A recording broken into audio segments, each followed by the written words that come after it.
এর কাজে বিএলওদের ওপরে বিভিন্ন সময় হামলা, বিএলওদের বাড়ি ভাঙচুর, এইসব অভিযোগ তো উঠেইছে। এবার বিএলও খেলেন চর। হুগলির চাপদানির 111 নম্বর বুথে অভিযোগ, নিখোঁজ ভোটার খুঁজতে নোটিশের জেরে ক্ষুব্ধ এই আরও চর মারলেন বিএলওকে। কি ঘটনা ঘটেছে জানবো প্রতিনিধি রানার কাছ থেকে। এই আরও তো এসআইআর এর কাজে, তিনি কেন চর মারলেন হঠাৎ বিএলওকে চাপদানিতে?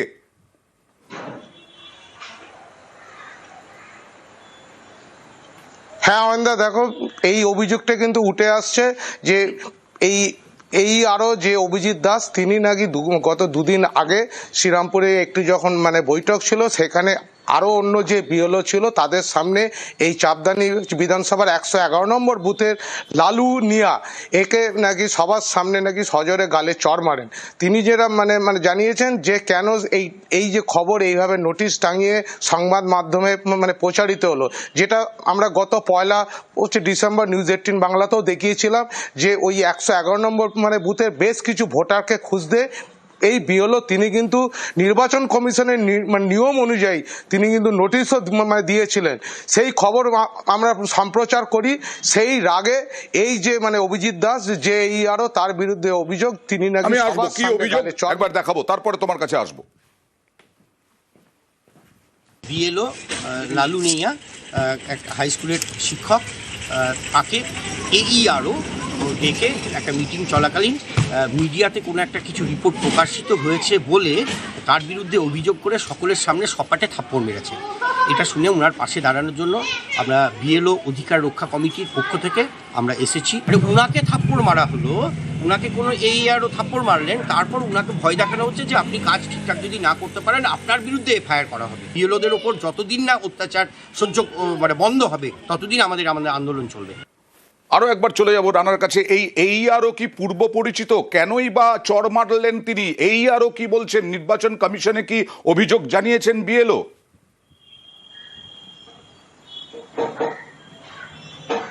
হ্যাঁ দেখো, এই ঘটনাটা যখন সামনে আসতেই কিন্তু আজকে বিএলও অধিকার রক্ষা কমিটির সদস্যরা তারা কিন্তু স্কুলে যান, ওই শিক্ষকের স্কুলে যান, শিক্ষকদের সাথে কথাও বলেন। তিনি এতটাই এই যে বিএলও হচ্ছে লালু নিয়া, তিনি এতটাই ভীত সন্ত্রস্ত হয়ে পড়েছেন যে ইনি ক্যামেরার সামনে কিছু না বললেও এই বিষয়টা নিয়ে কিন্তু এই আরও সঙ্গে যোগাযোগ করা গেছে কমিশনে। এই এরও সম্বন্ধে এখনো পর্যন্ত কিন্তু কোনোভাবে যোগাযোগ করা সম্ভব হয়নি। যেটা জানা যাচ্ছে যে ইনি জাঙ্গিপাড়া কোনো ভূমি রাজস্ব দপ্তরে তিনি অফিসার ইনচার্জ ছিলেন, তিনি এই বিএলওদের দায়িত্বে ছিলেন। কিন্তু প্রশ্ন উঠছে, একজন বিএলও সে নির্বাচন কমিশনের নিয়ম অনুযায়ী সে ভোটার খুঁজতে যখন খোঁজ পাওয়া যাচ্ছেন না, তাদের ভোটার তালিকা যেখানে তিনি দেয়ালে সাটিয়ে দিয়েছেন যে এলাকাবাসীকে সচেতন করার জন্য, সেখানে কেন এই বিএলওকে সকলের সামনে গালে চড় মারলেন, এই প্রশ্নটাই কিন্তু উঠতে শুরু করেছে। অয়নদা, দেখা যাক নির্বাচন কমিশন কি পদক্ষেপ করে। একই সঙ্গে রাসবিহারী এবং বালিগঞ্জের ভোটার আর ফর্ম জমা দিতে চেষ্টা করেছিলেন, এসআইআর ফর্ম, দু জায়গাতেই নাকি এরকমটাই অভিযোগ। আর তারপরেই বিএলওর সঙ্গে দুর্ব্যবহারের অভিযোগ। বিএলও গেলেন যাদবপুর থানায় অভিযোগ জানাতে। একই দিনে দুই জায়গায় এসআইআর ফর্ম জমার চেষ্টা, ফর্ম জমা নিতে অস্বীকার করায় বিএলওকে হেনস্থার অভিযোগ। এবং বিএলও কি অভিযোগ করছেন আগে দেখাবো।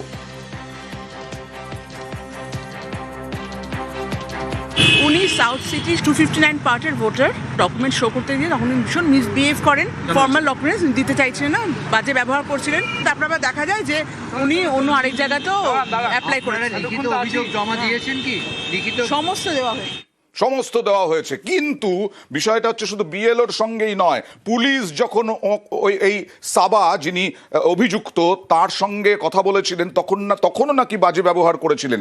সুদীপ্ত, সকাল থেকে দেখাচ্ছি, কিন্তু এই মহিলা কি করে এত রোয়াব দেখাতে পারেন, এত মেজাজ দেখাতে পারেন? প্রভাবশালী।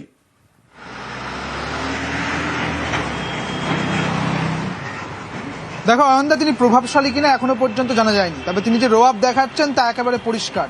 যেটা প্রথমে যে অভিযোগ করা হয়েছে বিএলও মুনমুন দত্ত 259 পার্টের বিএলও, তিনি যেমনটা অভিযোগ করছিলেন সেই অভিযোগের ভিত্তিতে কিন্তু জিডি করা হয়েছে যাদবপুর থানাতে। যাদবপুর থানার পক্ষ থেকে যখন তার সঙ্গে যোগাযোগ করা হয়েছে তিনি আসেননি এবং সেখানেও কিন্তু রোয়াব দেখিয়েছেন বলে জানা যাচ্ছে এবং একাধিকবার তাকে বলা সত্ত্বেও তিনি আসেননি। যেটা দেখা যাচ্ছে যে তিনি এখনো পর্যন্ত দেখা করছেন না এবং পাশাপাশি নির্বাচন কমিশনের পক্ষ থেকেও কিন্তু তার সঙ্গে যোগাযোগ করা হচ্ছে, প্রথমে বালিগঞ্জ এবং বালিগঞ্জের ইআরও এবং একই সঙ্গে রাসবিহারী বিধানসভার যিনি ইআরও রয়েছেন তাদের দুজনের সঙ্গেই কথা বলা হয়েছে এবং তিনি কথা বলেছেন এই সাবা আহমেদের সঙ্গে এবং পুরো বিষয়টা নির্বাচন কমিশনের কাছে এখনো পর্যন্ত গিয়েছে বলে জানা যাচ্ছে। তবে কোন দিকে কি স্টেপ নেওয়া হয় সেদিকেও কিন্তু নজর থাকবে। দেখা যাক কিভাবে তোমার সঙ্গে কথা বলেছেন এই অভিযুক্ত, সেটা একবার দেখাবো। এদিকে আসো, এদিকে আসো। শুধু ফর্ম জমা করতে গিয়েছিলাম প্রথম দিন ওনার কাছে, আজকে 10-12 দিন আগে। वो अपना पावर दिखा रहा था गलत जगह। আপনি বালিগঞ্জেও ফর্ম দিচ্ছেন, আপনি সাউথ সিটিতেও ফর্ম দিচ্ছেন, আপনার দু জায়গায় ভোটার কার্ড এবং সেটা অনুচিত তাই বলছেন বিএলও, অভিযোগ। বলতে দাও। আর এবং আপনি ওনাকে গালিগালাজ করেছেন বলছে। বলতে দাও, गाली सुना काज করেছে নাকি? दूसरे जगह का बीएल ऑफिसर लोग जो है घर में फोन कर कर के सबसे पेपर मांग रहा है। দিদি আপনার কমপ্লেনটা কি আছে যদি একটু আমাকে বলেন। কমপ্লেন আছে কি ওরা হ্যারাস করছে, আমার কাগজটা নিল না তো। মানে আপনি ঠিক কি চেয়েছিলেন? যদি সাউথ সিটিতে হয়ে যেত তাহলে বালিগঞ্জে আপনি দিতেন। ऑब्वियसली यार, मेरा हो जैसा जहाँ का मेरा चल रहा वहीं कराना चाहिए ना। जहाँ का चल रहा मेरा चलता रहता है। अभी भी हमको मन में सोचा कि नहीं कर रहा, छोड़ो बनवा लेते, बाद में एड्रेस चेंज कर देंगे। এটাই তো বলছি সুদীপ্ত, তুমি বললে যে এখনো পর্যন্ত হাজিরাও দেননি, এখনো পর্যন্ত যা ব্যবহার করছেন দুর্ব্যবহার করার অভিযোগ, তাহলে এই ভদ্রমহিলা কোথায় থাকেন, কি বৃত্তান্ত কিছু জানা যাচ্ছে?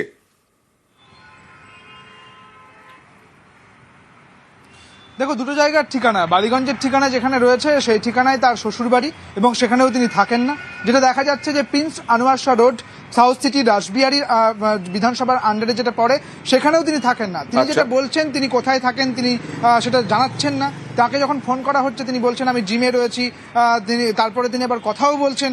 পরবর্তী ক্ষেত্রে তিনি বলছেন যে কেন দেখানো হচ্ছে, এরকমভাবে রোয়াব দেখাচ্ছেন এবং এই রকম পরিস্থিতি কিন্তু চলছে।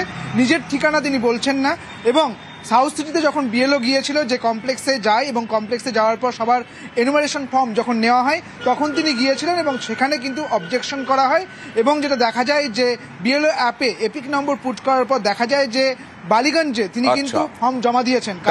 দেখা যাক কমিশন কোনো পদক্ষেপ করে কিনা এর পরেও। একই দিনে দুই জায়গায় ফর্ম ফিল আপ করা হয়েছে, একটা 161 বালিগঞ্জ আর একটা রাসবিহারী।